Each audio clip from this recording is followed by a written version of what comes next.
নদীর পাড়ে এক অজ্ঞাত পরিচয় মহিলার দেহ উদ্ধারের ঘটনাকে ঘিরে চাঞ্চল্য ছড়ালো উলুবেড়িয়া থানার কাজিয়াখালী এলাকায়।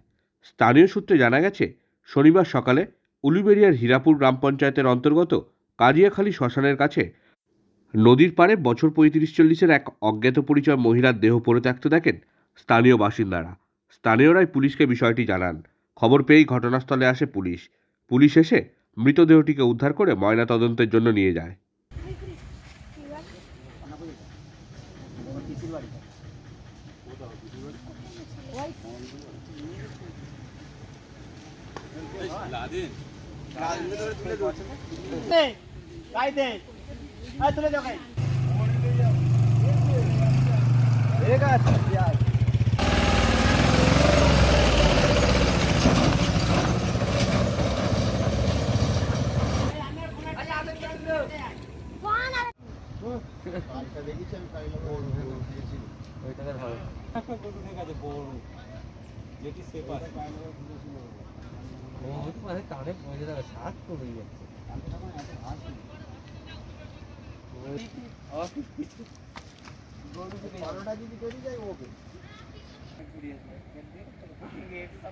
চলে